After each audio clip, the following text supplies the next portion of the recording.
નમસ્કાર દર્શક મિત્રો, મારું નામ છે રોશની મકવાણા અને આપ જોઈ રહ્યા છો આરપી ગુજરાત ન્યૂઝ રાજકોટ। ગીર સોમનાથ જિલ્લામાં ખરીફ પાકની નોંધણી થવાની હતી। 10:30 વાગે નોંધણી શરૂ થવાની હતી, પણ 3:30 વાગ્યા સુધી કોઈ પ્રોસેસ કરવામાં આવી ન હતી। ખેડૂતો રાત્રેથી જ લાઈનમાં ઊભા હતા અને અમુક ખેડૂતોએ આખી રાત ગ્રામ પંચાયતમાં જ વિતાવી। સૂત્રાપાડા, કોડીનાર અને વેરાવળ જેવા તાલુકામાં હોબાળો જોવા મળ્યો।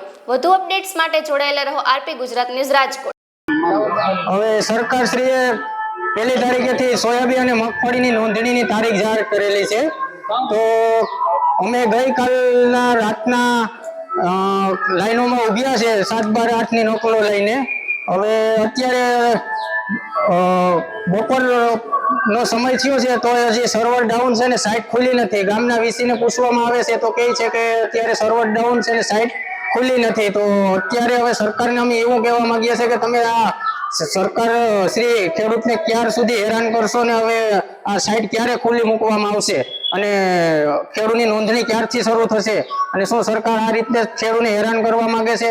અત્યારે સરકાર અહીંયા હેરાન કરે છે, પછી પાછા ગુસ્કોના સેન્ટર ઉપર જશો ત્યાં પણ ગુસ્કોના અધિકારીઓ દ્વારા સરકારશ્રીની ગાઈડલાઈન મુજબ ખેડૂતને હેરાન કરવા માંગે છે અને પછી ત્યાં જશો એટલે કહેશે કે તમારી મગફળી રિજેક્ટ કરવામાં આવી છે। એટલે શું સરકાર છે તે ખેડૂતને તકલીફમાં જોઈને અને કોઈ આગળના સુધારા વધારા કરશે કે આ રીતના જ ખેડૂતને હેરાન કરશે?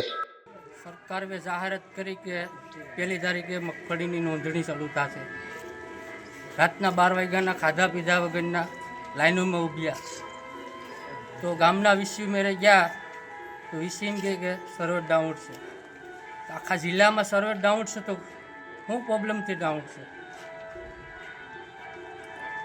થાય કે નહીં થાય? ખેડૂતોને કેવી મુશ્કેલી? ખેડૂતોને મુશ્કેલી વારંવાર વીતવી પડે છે। તો સરકાર ખેડૂતોને લોલીપોપ આપે છે કે શું કરે છે? જી, આપનું નામ? મારું નામ નરસિંહભાઈ ભગવાનભાઈ મેર, કોડીદરા ગ્રામ પંચાયતમાં 20 તારીખે ફરજ બજાવું છું। શું કહેશો નરસિંહભાઈ, આજે જે ખેડૂતોની જે રજીસ્ટ્રેશન જે પાકનું કરવાની જે આજે તારીખ છે અને ખેડૂતો રાત્રિના સમયથી લાઈનમાં ઊભ્યા છે તે બાબતે સરકારશ્રીએ 1 તારીખથી મગફળી સોયાબીનના રજીસ્ટ્રેશનની જાહેરાત કરી હતી। 1 તારીખે એટલે ગઈ રાતના 11-11:30 વાગ્યાના ખેડૂતો અહીં 7-12-8 અને પોતાના ડોક્યુમેન્ટ લઈને લાઈનમાં ઊભા છે।